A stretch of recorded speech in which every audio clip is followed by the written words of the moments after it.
மட்டும்தான் மாணவனா இருந்தால் மட்டும்தான் மனுஷன் இருந்தா மட்டும்தான் மனுஷன், மனசு இருந்தா மட்டும்தான் மனுஷன். மனசே கிடையாது அவங்க. அக்கிரமங்கள் அநியாயங்கள் பண்ணக்கூடியவங்க. அதனால இந்த ராட்சச ஆட்சியை 2026 போகடிக்கணும். அதை வீட்டுக்கு அனுப்பிச்சா மட்டும்தான் மக்கள், தமிழ்நாட்டு மக்கள் நிம்மதியா இருப்பாங்க. உங்களுக்கு உதாரணமா சொல்லலாம், 4.5 வருஷ காலம் எடப்பாடி பழனிசாமி 4 வருஷ காலம் 4.5 வருஷ காலம் ஆட்சி பண்ணாருங்க. இவ்வளவுக்கும் பாத்தீங்கன்னா அவர் ஒரு தலைவரா ப்ரூவ் பண்ணிட்டார்.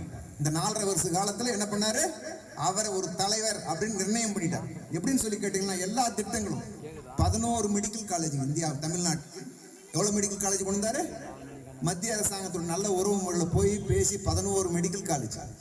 அந்த இப்போ கிருஷ்ணகிரியில் கூட பார்த்தீங்கன்னா நம்ம போகும்போது பார்த்துக்கலாம், கிருஷ்ணகிரி போகும்போது உலகை நமக்கு இருக்கு ரைட்டுங்களா. அந்த காலேஜ் எந்த மாதிரி இருக்கு, ஹாஸ்பிட்டல் எப்படி இருக்குன்றதை பற்றி உங்களுக்கு சொல்ல வேண்டியது. அந்த மாதிரி நல்ல திட்டங்கள் நல்லதாக பண்ணி எல்லா மக்களுக்கும் எந்த விதமான கெட்ட பேரும் சம்பாதிக்காது. அந்த மாதிரி ஆட்சி பண்ணுறதுக்கு இவங்களால முடியல. இவங்க என்ன பண்ணுறாங்கன்னு கேட்டிங்கன்னா, கொள்ளடிக்கிறதுக்கு என்னெல்லாம் வழி இருக்கோ, எந்த திட்டம் போட்டாலும் கொள்ளடிக்கணும், பணம் போகணும், அதுதான் பண்ணிட்டு இருக்காங்க. இந்த ஆட்சியை போகடிக்கணும். அந்த போகடிக்கிறதுக்கு பார்த்தீங்கன்னா அவங்க உங்களுக்கு இன்னும் சொல்ல போனா சபரீஷனும் அவங்க ஸ்டாலின் பையன் உதயநிதி ஸ்டாலின் 2 பேரும் சேர்ந்து ஒரு 2 மாசத்துல அவங்க சம்பாதிச்சது 33,000 கோடி. இது நம்மளோட கட்சியில மந்திரியா இருக்கிற பிடிஆர் பழனிவேல் தியாகராஜன் சொன்னாரு. அதனாலதான் அவரை டிபார்ட்மெண்ட்டை சேஞ்ச் பண்ணாங்க. கேள்விப்பட்டீங்களா? அவர் சொன்னதுங்க, 2 மாசத்துல 33,000 கோடி சம்பாதிச்சிருக்காங்கன்னு சொன்னா இந்த 5 வருஷ காலத்துல எவ்வளவு சம்பாதிச்சிருப்பாங்கன்னு நீங்களே யோசனை பண்ணுங்க. மக்களே உங்க சிந்தனைக்கு விட்டுறேன், நீங்க யோசனை பண்ணி பாருங்க எவ்வளவு சம்பாதிச்சிருப்பாங்கன்னு சொல்லி. அது மட்டுமே இல்லைங்க, அவங்க ஒரு தொகுதிக்கு 100 கோடி ரூபா செலவு பண்ணா 23,234 தொகுதிக்கு 23,400 கோடி ரூபா தான் ஆச்சு. எவ்வளவு ஆச்சு? அதுல இன்னும் 10,000 கோடி அதிகமா கையில் இருப்பு இருக்கு.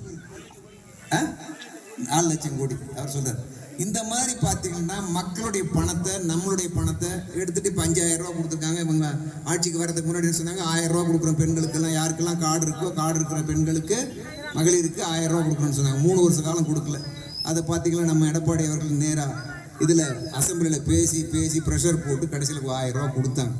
இப்போ பார்த்தீங்கன்னா 5,000 ரூபா கொடுத்துருக்காங்க. காரணம் என்ன? எலெக்ஷன் வரப்போகுதுன்றதுக்காக. இந்த மாதிரி எலெக்ஷன் அவங்க எப்பயுமே பார்த்தீங்கன்னா 67 கூட பார்த்தீங்கன்னா என்ன சொன்னாங்கன்னு சொன்னால், ரூபாய்க்கு 3 படி அரிசி போடுறாங்க.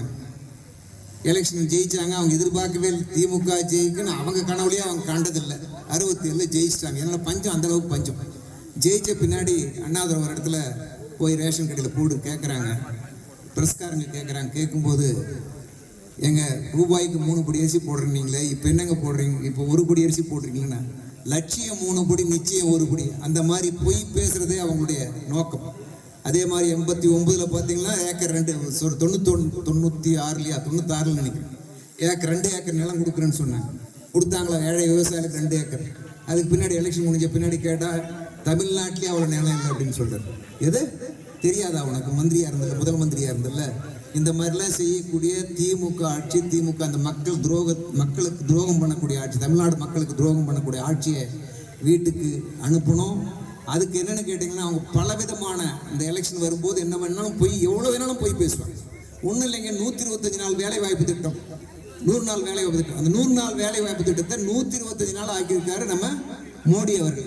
இவங்க என்ன சொல்றாங்க, சீஃப் மினிஸ்டர் எல்லாருமே எங்க ஊர்ல, நம்ம ஊர்ல இருக்கிற ஆளுங்க வரல என்ன சொல்றாங்க, திமுக காரங்க 100 நாள் வேலை வாய்ப்பே இல்லாம போயிடுச்சு, 125 நாள் ஆக்கியிருக்காங்க.